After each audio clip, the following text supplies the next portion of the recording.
sing gawe-gawe iku satu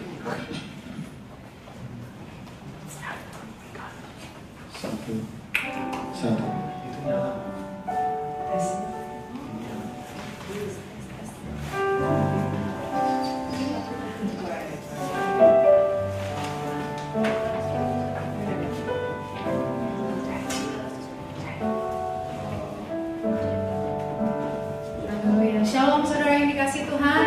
Shalom. Mari kita siapkan hati kita. Tuhan kau hadir di sini pada malam hari ini untuk menjamah setiap kami ya Tuhan, untuk menjamah setiap hati kami ya Tuhan. Kami akan memulai sesuatu yang baru ya Tuhan. Kami pulang tidak menjadi sama lagi. Amin.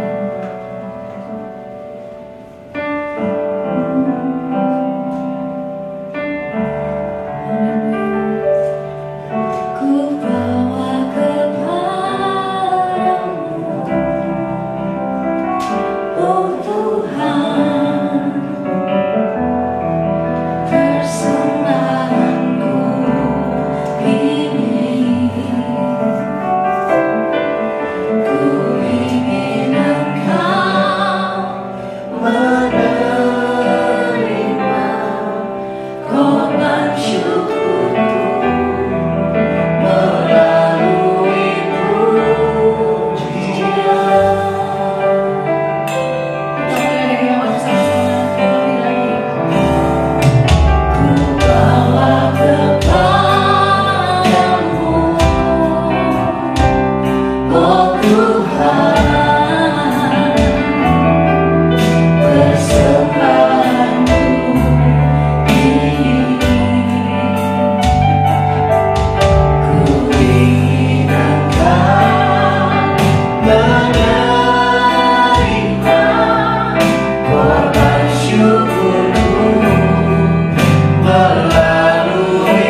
Mereka dan bakatnya, kami berfungsi dengan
tetap Tuhan ku tinggikan di atas segalanya.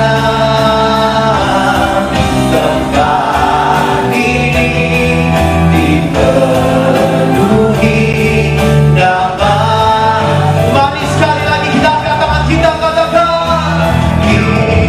nama Tuhan, kemuliaan, kejayaan.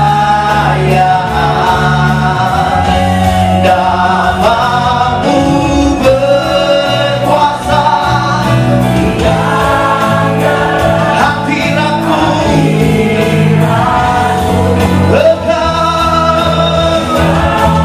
tetap Tuhan ku tinggikan di atas segalanya. Tempat ini dipenuhi nama. Mari saudara katakan lagi, come on. Yes. Kejayaan, kuasai atmosfermu di tempat ini Tuhan. Engkau Raja di atas segala raja, kami tinggikan, kami naikkan Engkau Tuhan. Semua bangsa, suku, bahasa menyembahkan Engkau. Ku tinggikan di atas segalanya. Tempat ini, amin, dipenuhi nama. Sekali lagi katakan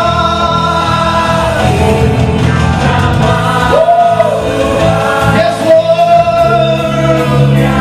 Ada kemenangan, ada kelepasan di tempat ini Tuhan. Yes. Namamu berkuasa, diam dalam hadiratmu. Engkau tegak Tuhan ku tinggikan di atas segalanya. Tempat ini dipenuhi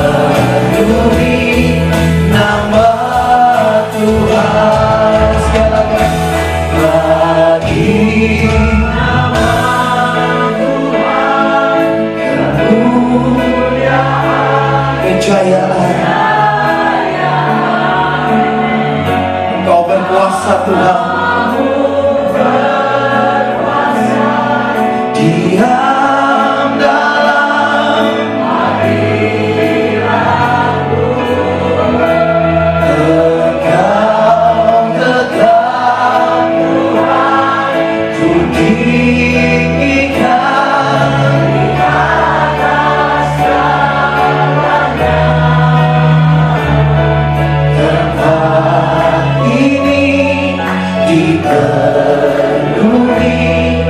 nama. Sekali lagi katakan lagi nama Tuhan. Saat kami meninggikan Engkau Tuhan, ada kuasa Yesus. Namamu berkuasa, diam dalam hadiratmu. Engkau tetap Tuhan ku tinggikan di atas segalanya. Yes Lord. Tempat ini dipenuhi nama. Kami tinggikan Engkau di atas segalanya Tuhan. Oh,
percaya hadirat-Mu sudah kami rasakan malam ini Tuhan. Kami percaya setiap Engkau hadir ada sesuatu yang akan terjadi dalam kehidupan kami Tuhan. Kami percaya Tuhan setiap kehadiran-Mu membawa satu mujizat dalam kehidupan kami. Setiap Engkau hadir selalu ada mujizat Tuhan. Kami percaya kami pulang tidak dengan sia-sia. Tapi ada satu perubahan di dalam hidup kami. Kami tidak mau sebagaimana kami ada, tapi kami mau lebih diperbarui lagi. Terima kasih Bapak, urapi kami semua tempat ini, urapi akan hamba-Mu Tuhan. Dalam nama Yesus kami mengucap syukur dan berdoa. Haleluya. Amin. Silakan duduk. Ya, malam hari ini kita akan bicara mengenai faithful in achievement ya, di mana berbuat dalam prestasi. Kita akan membaca firman Tuhan terlebih dahulu di dalam Wahyu 2 ayat 29. Wahyu 2 ayat 29. Sudah siap semua? Wahyu 2 ayat 29 berkata, siapa bertelinga hendaklah ia mendengarkan apa yang dikatakan Roh kepada jemaat-jemaat. Sekali lagi semua ikut membacanya. Siapa bertelinga hendaklah ia mendengarkan apa yang dikatakan Roh kepada jemaat-jemaat. Saya percaya malam hari ini semua punya telinga. Amin. Saudara, dan ayat ini diulang 7 kali kepada 7 jemaat di kitab Wahyu, selalu diakhiri dengan perkataan ini. Saudara, kenapa perkataan ini begitu penting sampai diulang 7 kali di jemaat di kitab Wahyu, di Efesus, Pergamus, Smyrna, Tiatira, Sardis, Philadelphia, dan Laodikia? Saudara, karena telinga ini penting. Telinga ini memegang peranan penting untuk kita mendapatkan achievement atau keberhasilan mencapai prestasi, kemenangan sebagai pengikut Kristus dan sebagai orang percaya. Saya percaya semua daripada kita sebagai anak-anak Tuhan tidak ingin mengalami kegagalan. Amin. Semua pasti mengalami satu kemenangan yang besar dalam hidup kita, sehingga hidup kita mengikut Tuhan itu tidak sia-sia ya. Jangan sampai hidup kita ikut Tuhan itu sia-sia, tapi kita mau mengalami keberhasilan, satu prestasi di dalam mengikut Kristus. Karena itu hendaklah telinga kita mendengarkan apa yang dikatakan Roh kepada jemaat. Kalau kita baca di dalam Amsal 4 ayat 20, dikatakan, arahkanlah telingamu pada ucapanku. Di dalam Amsal 28 ayat 9 dikatakan, siapa memalingkan telinganya untuk tidak mendengarkan hukum, juga doanya adalah kekejian. Jadi kalau kita tidak mendengarkan firman Tuhan, kita tidak melakukan firman Tuhan, doa kita ini merupakan kekejian di hadapan Tuhan. Saudara, telinga ini penting diperhatikan karena apa? Yang pertama, apa yang kita dengar itu akan mempengaruhi pikiran kita. Dan apa yang ada di pikiran kita itu nanti akan menentukan apa yang akan kita putuskan di dalam hidup ini. Dan apa yang menjadi keputusan kita itu yang menjadi pilihan kita.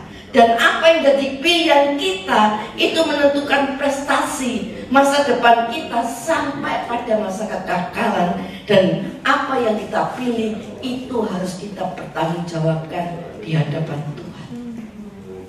Saudara, karena itu telinga ini penting sekali. Karena mendengar mempengaruhi pikiran, dari pikiran kita akhirnya mengambil keputusan, dari keputusan kita mengambil pilihan, dan pilihan itu menentukan masa depan kita, keberhasilan kita mengikut Tuhan yang harus kita pertanggungjawabkan masing-masing di hadapan Tuhan. Yang kedua, kenapa telinga ini penting? Karena pendengaran kita ini, pendengaran akan firman Tuhan itu menimbulkan iman. Saudara, iman datangnya dari pendengaran, dan pendengaran akan firman Tuhan. Jadi betapa pentingnya iman ini di dalam kehidupan kita. Karena orang benar hanya hidup karena iman. Alkitab berkata bahwa hidup orang percaya bukan karena melihat tetapi percaya. Saudara, Yesus selalu berkata, terjadilah sesuai dengan imanmu. Saudara, banyak orang datang ke kebaktian, minta mujizat, minta diberkati, tapi tidak pernah membuka telinganya untuk firman Tuhan. Bawa telinganya tetapi tidak bawa mendengarannya. Jadi pulang kebaktian tidak ada perubahan yang terjadi sama sekali di dalam hidupnya. Saudara, kalau kita punya iman, sesulit apapun masalah kita, maka kita akan datang dan meminta pertolongan kepada Tuhan. Maka saya percaya Tuhan pasti memberikan jalan keluar untuk setiap masalah kita. Saudara, jangan pernah kita takut menghadapi masalah. Jangan pernah kita bilang capek menghadapi masalah. Jangan kita putus asa menghadapi masalah. Tuhan tahu setiap pergumulan kita. Tuhan tahu setiap kebutuhan kita. Tidak ada satu pun yang tersembunyi di hadapan Tuhan. Apa yang kita lakukan, apa yang kita minta, tidak ada satu yang tersembunyi di hadapan Tuhan. Dan Dia pasti memberikan jalan keluar. Saudara tahu, kalau dengan masalah kita bisa bertemu Tuhan. Kadang-kadang dengan berkat yang melimpah belum tentu kita bisa bertemu Tuhan. Tapi dengan masalah kita ketemu Tuhan. Dengan masalah kita melihat pertolongan Tuhan. Dengan masalah kita mengalami mujizat Tuhan. Dengan masalah kita tahu bahwa Tuhan Yesus tidak pernah berubah, dulu, sekarang, dan selama-lamanya. Mazmur 30 ayat 11.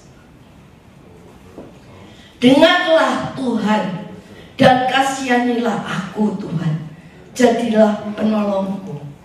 Pertanyaan saya sederhana, dari ayat yang kita baca ini, kira-kira pemazmur dalam keadaan senang atau dalam keadaan masalah? Dia dalam keadaan masalah.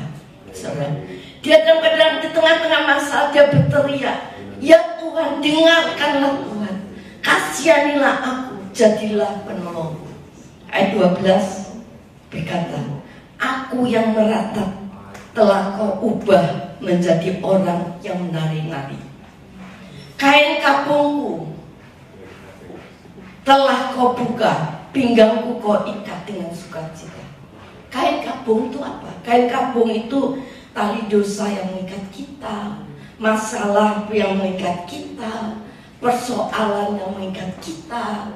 Semua apa yang tidak baik yang sedang mengikat kita, itu kain kapung telah dibuka dan pinggangku kau ikat dengan sukacita. Aku yang meratap telah kau ubah dengan tali-talian. Saudara, Hana yang mandul, saudara, tidak bisa punya anak. Bahkan suaminya akhirnya jadikan dia mempunyai madu, yaitu Penina. Saudara, tetapi waktu itu Hana berteriak kepada Tuhan. Dia minta kepada Tuhan. Saudara, dan akhirnya dari seorang yang mandul melahirkan anak yang bernama Samuel. Saudara, ingat malam hari ini, Allah saya dan Allah saudara adalah Allah yang ahli dalam merubah sesuatu. Saudara, engkau boleh datang dengan masalah, tapi engkau pulang dengan kemenangan. Engkau boleh datang dengan sakit penyakit, engkau pulang dengan kesembuhan. Engkau datang dengan badai dalam rumah tanggamu, engkau pulang dengan pemulihan. Engkau datang dengan persoalan, engkau pulang seperti orang yang menari-nari di hadapan Tuhan. Dikatakan, aku yang meratap telah kau ubah menjadi tari-tarian. Ayo sama-sama kita katakan, saya pulang dengan perubahan. 1, 2, 3. Saya pulang dengan perubahan. Apapun persoalanmu, Allah saya akan merubah. Yang tidak masuk akal, yang tidak mungkin sekalipun, Allah sanggup merubah menjadi yang tidak mungkin menjadi mungkin. Karena Allah saya tidak pernah terbatas kuasanya. Allah kita luar biasa. Dia sanggup melakukan yang tidak mungkin menjadi mungkin.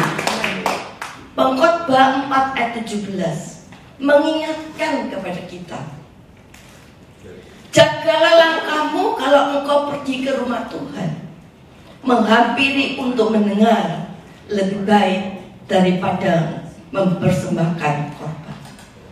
Saudara, karena itu betapa pentingnya telinga kita ini mendengar. Dan suara siapa yang harus kita dengar? Karena ini akan menentukan suara siapa didengar. Saudara, ada 4 suara yang mempengaruhi hidup kita. Yang pertama, suara diri kita sendiri. Suara diri kita sendiri, kita bisa jatuh bangun. Saudara, karena diri kita sendiri, suara diri kita sendiri penuh dengan hawa nafsu, pikiran kita sendiri. Kita dengar suara orang lain bisa menghancurkan hidup kita. Kita mendengar suara iblis adalah awal kejatuhan. Tapi kalau kita mendengar suara Allah adalah awal daripada mujizat. Amin. Saudara, bagaimana kita bisa mendengar suara Allah? Yaitu jika kita mempunyai hubungan yang intim dengan Tuhan. Selama kita tidak mempunyai hubungan yang intim dengan Tuhan, selama kita tidak punya waktu untuk bercakap-cakap dengan Tuhan, tidak mungkin kita bisa mendengar suara Allah. Saudara, bangun pagi, biasanya apa yang kita cari? Saudara, bukan kadang-kadang bukannya kita mencari Allah, tapi bangun pagi, banyak sekarang kita mencari apa? HP kita, saudara. Amin, amin. Bangun pagi, kita tidak mencari Tuhan dulu. Bangun pagi, langsung kita cari HP kita di mana. Saudara, maka saya percaya firman Tuhan mengatakan, carilah dulu kerajaan Allah dan kebenarannya, maka segala sesuatu akan ditambahkan kepadamu. Carilah Tuhan.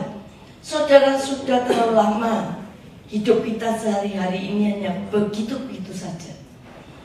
Kita sudah tidak sensitif lagi akan suara Tuhan. Kita sudah tidak bisa membedakan ini suaraku, ini suara diriku, atau ini suara Tuhan. Kita sudah tidak bisa membedakan lagi.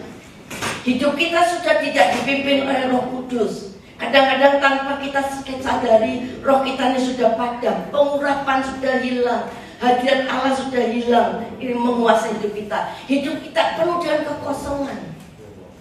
Kita sudah tidak tahu jalan kita ini dipimpin oleh Tuhan, atau dipimpin oleh diri sendiri, atau dipimpin oleh Roh Kudus. Kita sudah tidak bisa membedakan lagi. Saudara, hidup kita menjadi biasa-biasa saja. Coba kita periksa identitas diri kita. Kita ini mau menjadi anak Tuhan yang ke gereja pada setiap hari Minggu, nyanyi memuji Tuhan, dan kita mau taat akan firman. Ataukah kita mau menjadi orang dunia yang juga ke gereja, tapi kita cuek dan kita melanggar firman Tuhan. Kita tahu firman, tapi kita salah semua apa yang kita lakukan. Saudara, kita nggak bisa setengah-setengah. Kita harus pilih salah satu, ya saudara. Kita mau hitam atau mau putih. Nggak ada Kristen abu-abu. Kita mau gelap atau kita mau terang. Saudara, kita mau menjadi anak Tuhan sungguh-sungguh atau kita menjadi anak dunia. Saudara, Allah paling benci dengan kekristenan setengah-setengah. Firman Tuhan di dalam Wahyu dikatakan, kekristenan yang setengah-setengah, yang tidak dingin dan tidak panas, Allah muak dan aku akan memuntahkan. Firman Tuhan berkata, dan orang yang hidupnya setengah-setengah demikian, jangan harap dia bisa berprestasi di dalam kehidupan kekristenannya. Saudara, dia tidak akan bisa mengalami kemenangan dalam hidupnya. Dia tidak bisa mengalami iman yang sungguh-sungguh. Dia tidak bisa merasakan apa-apa. Tambah lama hidupnya tambah hancur, tambah gagal, bahkan mungkin bisa terhilang di dalam kekristenannya. Saudara, firman Tuhan berkata, persahabatan dengan dunia menjadikan kita musuh Allah. Amin. Persahabatan dengan dunia, kalau kita masih bersahabat dengan dunia, menjadikan kita musuhnya Allah. Dan saya kasih tahu, orang yang paling malang di dunia ini apabila kita menjadi musuhnya Allah. Saudara, 3 akar dari masalah, problem yang terjadi di dunia ini, akarnya dari dunia. Inilah yang terjadi, yaitu karena kita tidak mendengar suara Allah. Saudara, 1 Yohanes 2 ayat 16 katakan, semua yang ada di dunia ini, yaitu keinginan daging, yang kedua keinginan mata, yang ketiga keangkuhan hidup, bukanlah berasal dari Bapa, melainkan dari dunia. Dan semua problem masalah yang terjadi itu karena tiga ini. Asalnya akarnya dari tiga ini, yaitu keinginan daging, keinginan mata, keangkuhan hidup. Saudara, firman Allah mengatakan, mengingatkan pada kita malam hari ini, perhatikan dengan seksama bagaimana kamu hidup. Perhatikan dengan seksama bagaimana kamu menjalani hidup di tengah-tengah dunia ini. Jangan seperti orang bebal. Jadilah seperti orang arif. Pergunakanlah waktu yang ada, karena hari-hari ini adalah sejahat. Sebab itu janganlah kamu bodoh, tetapi usahakanlah supaya kamu mengerti kehendak Allah. Saudara, sebab hari-hari ini banyak orang Kristen yang bodoh. Orang-orang Kristen bodoh yaitu orang-orang yang pernah bersalah dan mengulangi kesalahan yang sama. Orang bodoh ini adalah orang yang tidak bisa mendengar akan firman Tuhan, gak bisa diajar, saudara. Dan orang bodoh ini adalah orang yang tidak takut akan Tuhan. Dia berani melanggar firman Allah.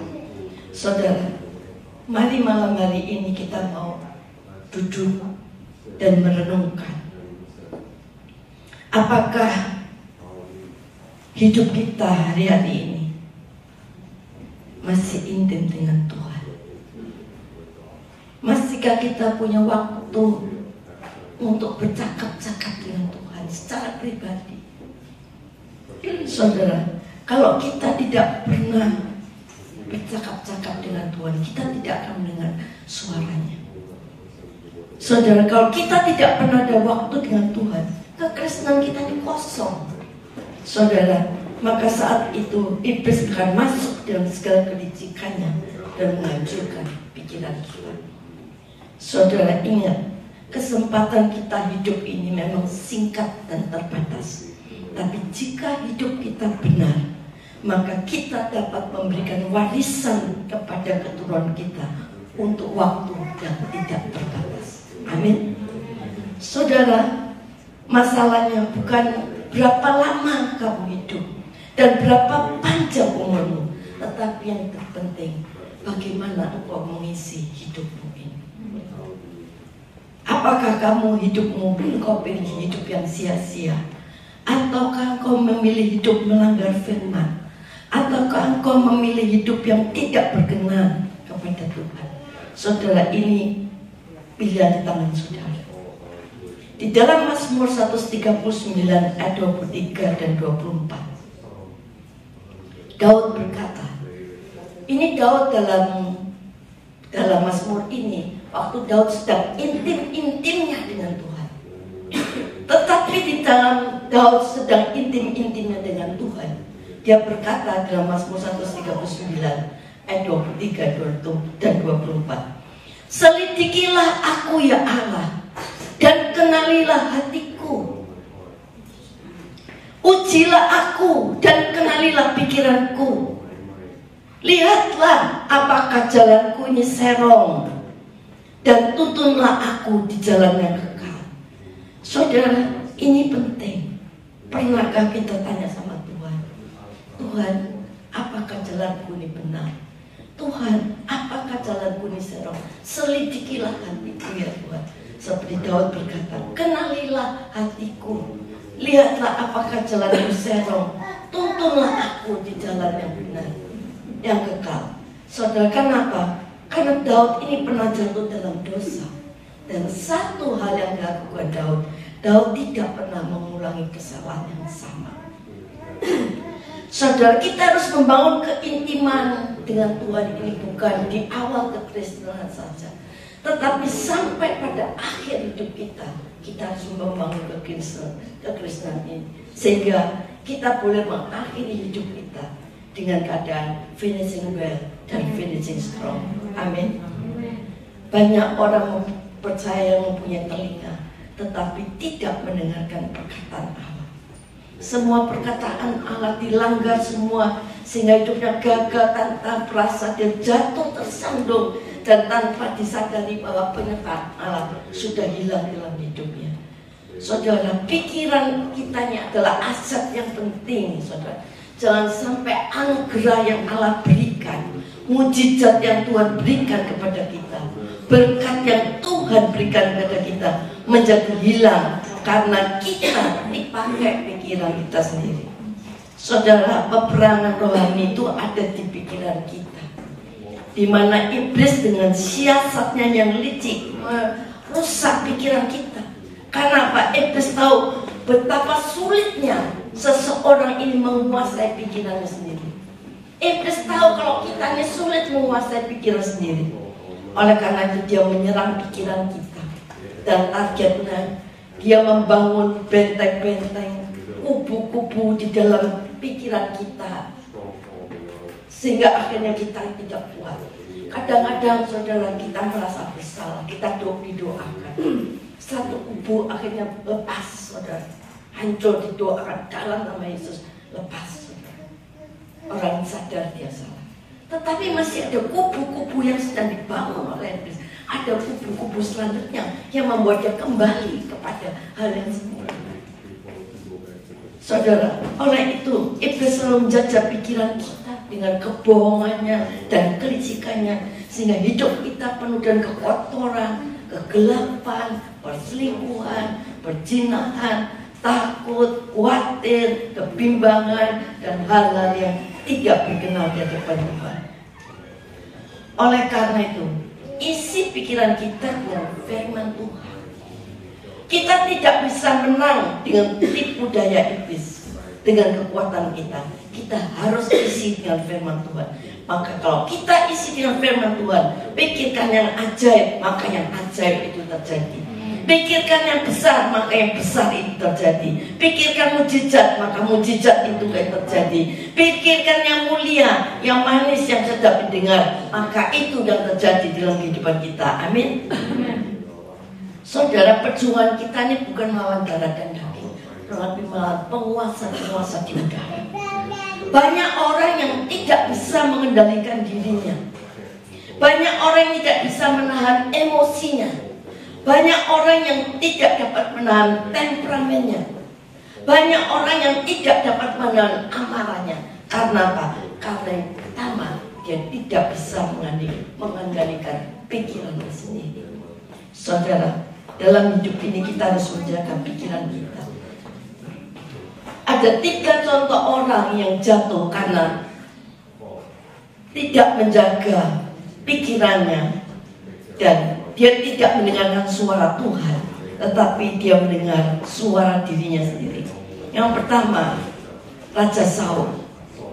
Dalam 1 Samuel 13 ayat 12. Saul ini seorang raja yang kehilangan prestasinya karena dia tidak mendengar suara Allah, tapi mendengar suara dirinya sendiri, memakai pikirannya sendiri. Itulah Raja Saul. Saul adalah raja pertama dipilih Allah, suatu anugerah yang luar biasa. Setianya Tuhan akan mengokohkan kerajaan atas Israel untuk selama-lamanya.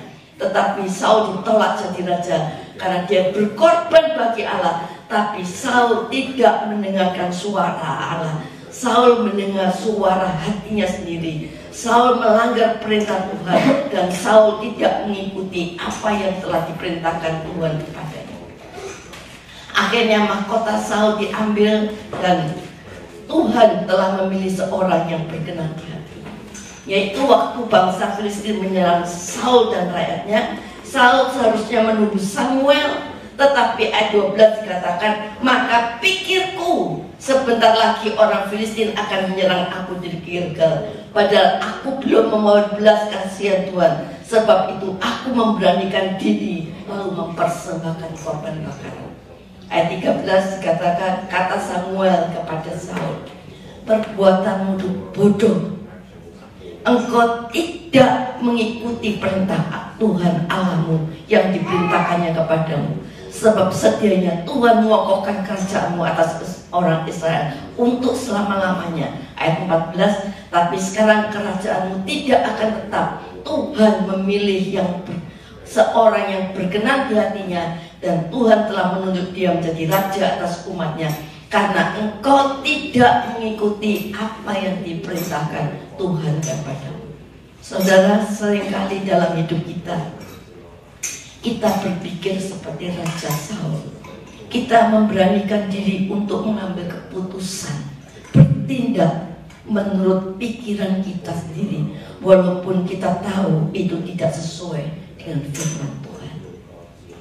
Saudara, sejak hari itu, pada waktu Daud mengalahkan Goliat, saudara, rakyat bernyanyi-nyanyi, menari-nari, ya. Dalam 1 Samuel 18 ayat 7 sampai 11 itu dikatakan orang-orang menari-nari mengatakan bahwa Saul mengalahkan beribu-ribu musuh, tapi Daud gelaksa-laksa. Sejak itu Saul menjadi iri hati dan dia menjadi dengki, sehingga dia ingin membunuh Daud. 2 kali dia melemparkan tombak, tetapi akhirnya Daud bisa terelakkan semuanya karena Daud disertai Tuhan. Saudara, dan akhirnya Raja Saul merusak anugerah Tuhan yang sudah Tuhan berikan. Dia diakhiri dengan hidupnya dengan mati bunuh diri bersama 3 anaknya, dan pembawa senjata seluruh tentaranya sama-sama mati hari itu juga. Dan orang-orang Filistin memancung kepala Saul, mayatnya dipakukan di tembok kota Bethshean, dan itulah satu hal yang sangat memalukan dari orang yang diangkat Tuhan, punya prestasi yang tinggi, tetapi karena tidak mendengar suara Tuhan, akhirnya jatuh dan dipermalukan. Yang kedua Raja Salomo. Ya, ini Raja Salomo ini seorang raja yang menggantikan Daud ayahnya.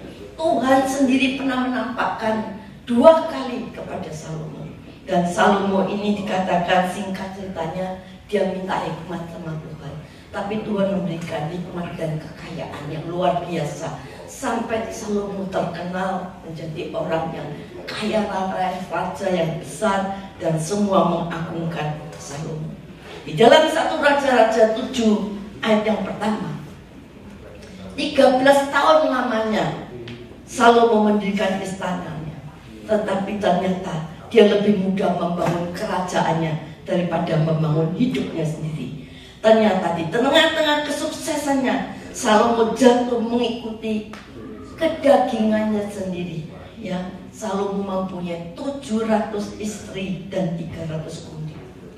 Di masa tuanya, semua istri-istrinya menyondongkan hatinya kepada Allah lain. Padahal Tuhan sudah berfirman, jangan bergaul dengan mereka, tetapi semua dilanggar oleh Salomo. Saudara, Tuhan menunjukkan mukanya kepada Salomo, kemudian kerajaannya dikoyakkan dan diberikan pada orang lain. Diawali dengan roh yang luar biasa, diberkati Tuhan, diakhiri dengan kedagingan, kemurtadan, dan Salomo kehilangan mahkota kerajaan dan kehilangan segalanya. Ini satu hal yang mempermalukan hidupnya sebagai orang-orang yang sebenarnya dipilih, punya prestasi yang besar, tapi tidak mendengar suara Tuhan, akhirnya gagal. Dan banyak orang percaya hidupnya seperti Salomo. Awalnya ditolong Tuhan, diberkati Tuhan, jadi saksi Tuhan di mana-mana, melayani Tuhan, ya. Tetapi akhirnya membangun kehidupannya dengan hidup yang jauh dari Tuhan. Daud terjatuh di dalam hidup dalam dosa, dalam perzinahan, ya, hidup dalam menafikan, kebohongan, ya. Dan semua ini akhirnya pengurapan Tuhan hilang dalam hidupnya, saudara. Dan sangat disayangkan dari seorang yang diangkat Tuhan, akhirnya dipermalukan.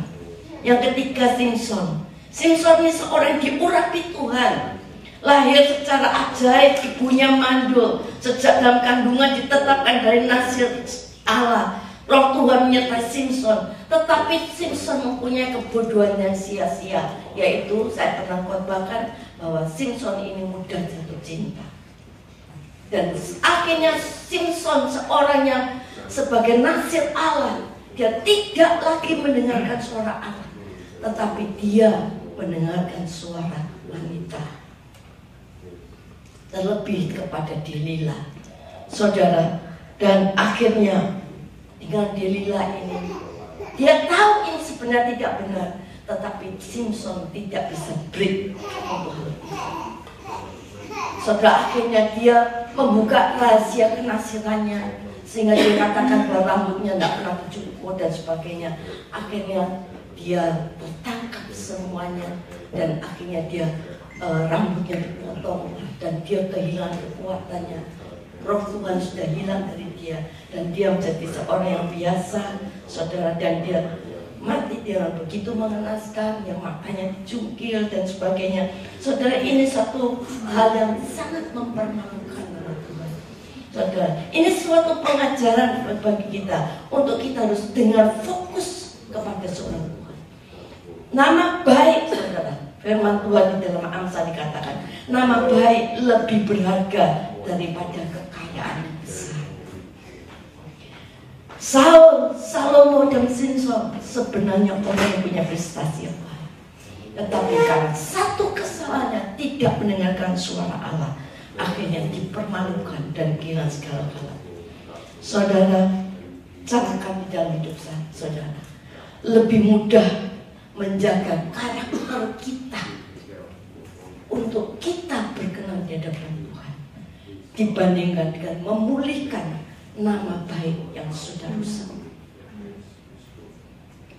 Lebih baik kita menjaga karakter kita untuk kita mau hidup berkenan di hadapan Tuhan, daripada memulihkan nama baik kita yang sudah rusak.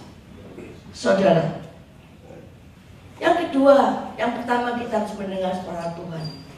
Yang kedua, mendengar suara Tuhan itu menimbulkan iman, saudara. Dan pendengaran akan firman Tuhan ini akan menimbulkan iman dalam hidup kita. Kalau hidup kita diisi oleh firman Tuhan, maka firman itu akan menuntun kita.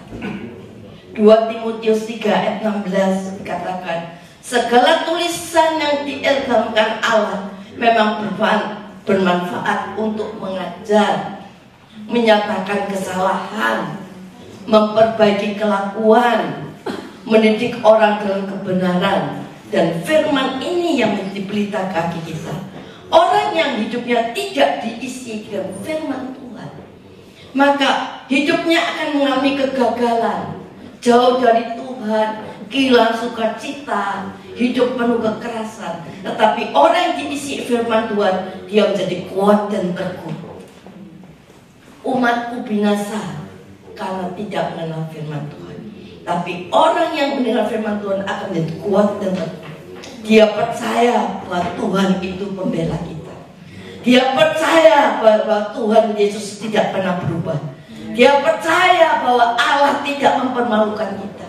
Dia percaya bahwa Tuhan pasti memberikan jalan keluar dan mengenapi janjinya di dalam kehidupan kita. Contohnya Yosua, seorang yang mendengar suara Tuhan, dia punya komitmen, ketetapan hatinya bahwa hidupnya tidak mau berjalan menyimpang ke kanan dan ke kiri, tapi dia mau lurus sesuai firman Tuhan. Mulutnya memperkatakan firman siang dan malam, dan dia sangat menjaga hatinya. Saudara, sesuai dengan firman Tuhan, maka dia bisa bersaksi bahwa apa yang dijanjikan Tuhan tidak ada yang tidak dipenuhi. Semuanya dipenuhi.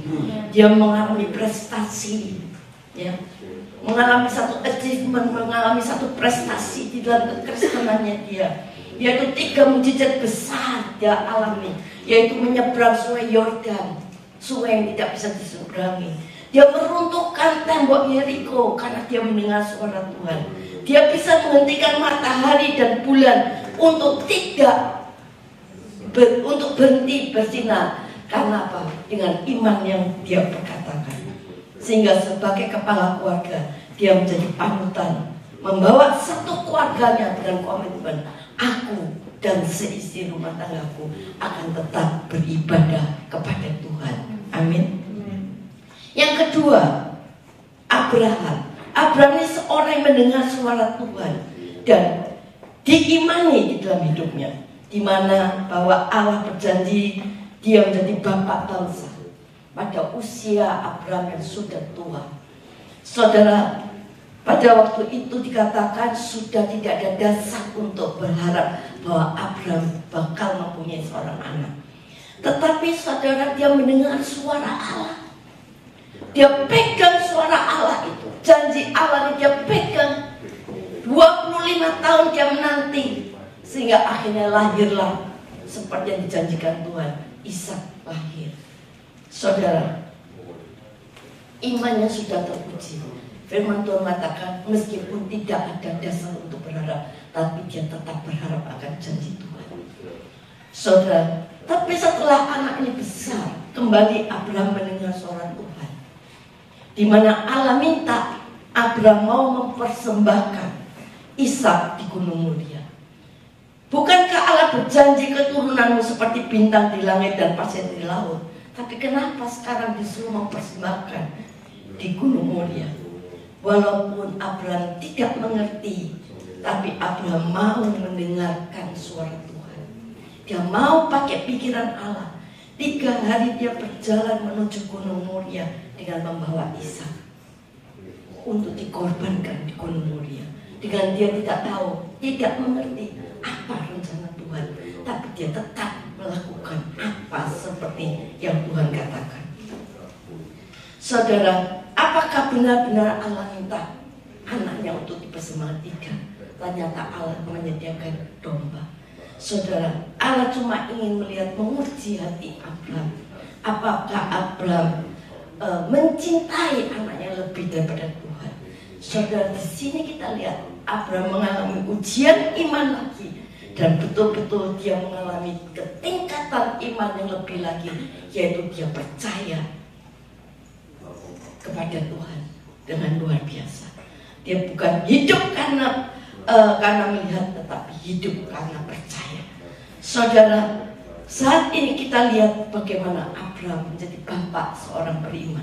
Karena apa? Dia mendengar suara Tuhan.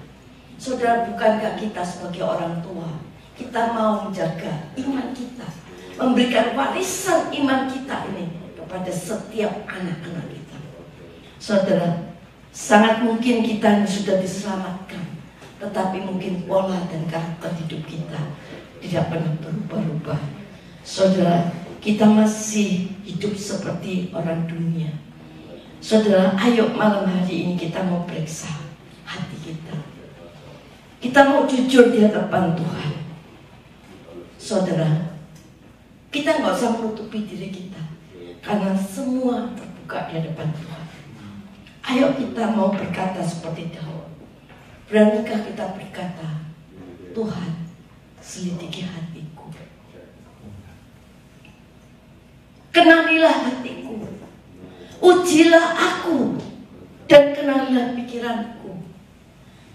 Tuhan, lihatlah apakah jalanku ini serong, dan tuntunlah aku di jalan yang kekal. Ayo kita lihat identitas diri kita sendiri saat ini. Apakah selama ini kita sudah lama tidak pernah lagi mendengar suara Tuhan? Saudara, mendengar suara Tuhan itu awal daripada mujizat. Apakah engkau hidupnya masih setengah ilahi dan setengah dunia? Minggu ke gereja, tapi hari-hari biasa engkau melakukan seperti orang dunia. Ingat, persahabatan dengan dunia menjadikan dirimu menjadi musuhnya Allah. Saudara, sebenarnya engkau sudah mengalami pertolongan dan mujizat Tuhan, tetapi hidupmu saat ini mungkin kosong. Pengurapan Tuhan sudah hilang dari hidupmu. Ayo kita mau datang dengan Tuhan. Dia Allah yang baik. Dia Allah yang baik. Kita berkata, Tuhan, dengarlah Allah. Kasihanilah aku, Tuhan. Jadilah Engkau penolongku. Maka malam hari ini saya percaya ratapanmu Tuhan akan ubah menjadi tari-tarian. Mari saya undang pemain musik kembali. Kita mau mengambil keputusan malam hari ini. Tuhan, aku mau mendengarkan suara Tuhan. Aku mau hidup lebih berkenan pada Tuhan. Aku mau tinggalkan manusia lama kita. Jangan sampai saudara, hidup saudara terus dalam keadaan demikian. Jangan sampai kita menjadi dicap untuk menjadi milik iblis untuk selamanya. Tapi ayo kita mau jujur di hadapan Tuhan. Selidikilah aku ya Tuhan. Kenalilah hatiku. Ujilah aku. Apapun persoalan kita, katakan, God, you are so good.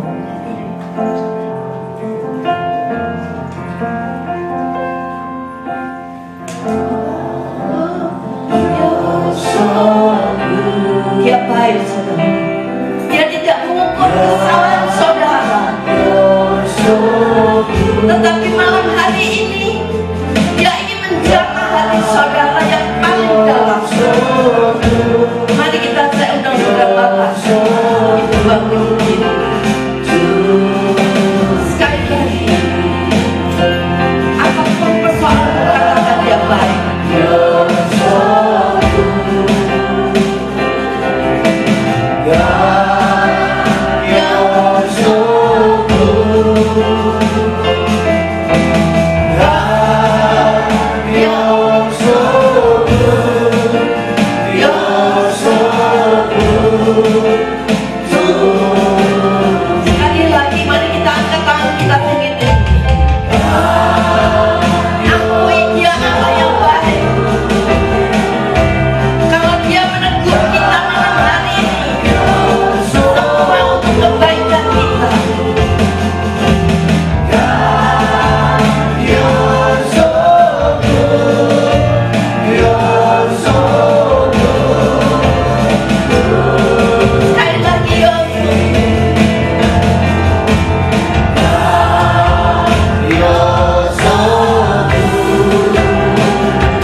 Apabila saudara mengalami masalah, percaya Tuhan sanggup merubah menjadi tari-tarian.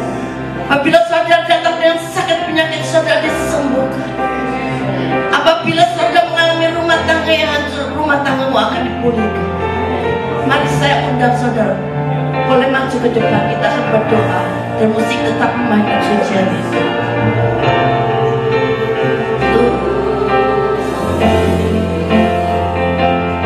Saya undang suami saya untuk mendoakan.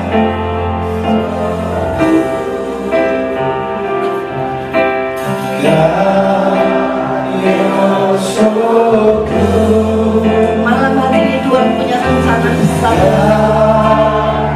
Malam hari ini Tuhan punya rencana yang besar untuk merubah.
dahsyat yang akan bekerja secara ajaib sebagai benih yang subur yang ditanam oleh Bapa di surga sendiri, sehingga setiap hari kami boleh diubahkan menjadi semakin seperti Tuhan Yesus yang kami kasihi. Di dalam nama Tuhan Yesus berkati juga untuk Ibu Hana sekeluarga, biar kami, mereka semua dan kami semua menjadi pelaku-pelaku firman yang diberkati oleh Tuhan secara luar biasa. Dan juga berdoa untuk Pak Lukas yang ada di Indonesia, penyertaan-Mu yang sempurna, yang ajaib, Engkau yang mengkonfirmasi dengan segala tanda mujizat yang ajaib kepada setiap pemberitaan firman-Nya. Dan juga kami percaya, kami yang berdoa juga menerima upah yang sama dengan hamba-Mu yang bertugas berkeliling menyampaikan kebenaran firman-Mu. Dalam nama Tuhan Yesus, mari semua orang sepakat sama-sama katakan amin. Pengumuman, silakan duduk. Hari Minggu kita akan dilayani oleh Ibu Pendeta Ibu Shirley Aida dan juga Judah Kusuma, dan tetap dukung doa untuk Pak Lukas di Indonesia. Sekian pengumuman. Mari kita persiapkan persembahan kita berdoa. Tuhan, kami mengucap syukur untuk kebaikan-Mu, kasih setia-Mu. Kami mau beri yang terbaik Tuhan, dengan rasa sukacita kami, dengan rasa cinta kami akan Engkau Tuhan. Terima kasih yang siap memberikan yang terbaik. Sama-sama katakan amin. Haleluya.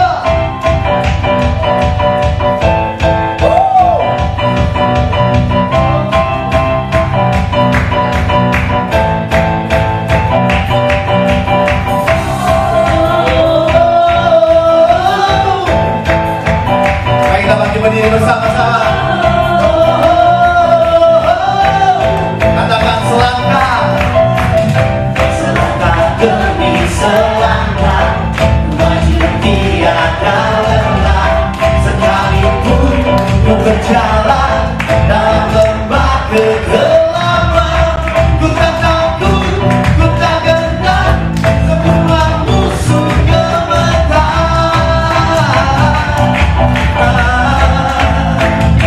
Imanku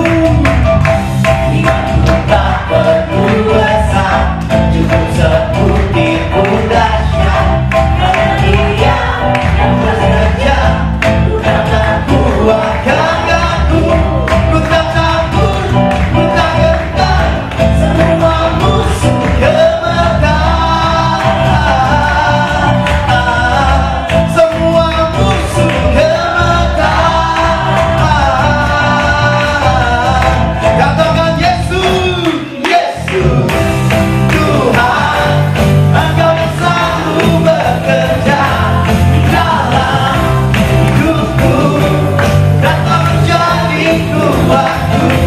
Sekarang aku selalu Kau meninggikanku, kesetiaan-Mu besar di dalamku.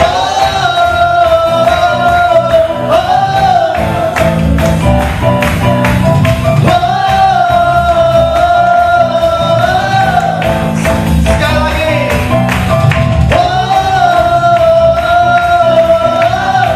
Sungguh besar di dalamku. Kita para pemenang, kita akan kedua tangan kita di hadapan Tuhan. Saudara-saudara kekasih, pulanglah, terimalah berkat Tuhan yang terbaik, berkat dari Allah Bapa, Putra dan Roh Kudus yang sudah dicurahkan mulai hari ini sampai selama-lamanya, memberkati setiap hidup kita, mulai dari sekarang sampai kedatangan yang kedua kali. Ketika kami pulang kembali ke rumah tangga kami masing-masing Tuhan, kami pulang dengan membawa penyertaan Tuhan, membawa pulang semua berkat yang terbaik dari Tuhan, akan pulang membawa hadirat Tuhan sendiri masuk ke dalam setiap rumah tangga kami. Dan sepanjang malam Tuhan yang mengawal tidur kami, menghalau setiap serangan dari musuh, sehingga besok ketika kami bangun, tubuh jiwa roh kami sempurna di hadapan Tuhan. Apapun yang kami lakukan Tuhan menyertai, dan Tuhan membuat berhasil. Kemanapun kami pergi, malaikat Tuhan yang berdiri mengelilingi kami. Dan kami kuduskan juga setiap makanan minuman yang akan kami nikmati, biar itu menjadi kesehatan kekuatan bagi tubuh jasmani kami. Dan di dalam nama Tuhan Yesus, mari setiap umat Tuhan yang percaya terima berkat Tuhan. Bersama-sama saya katakan amin.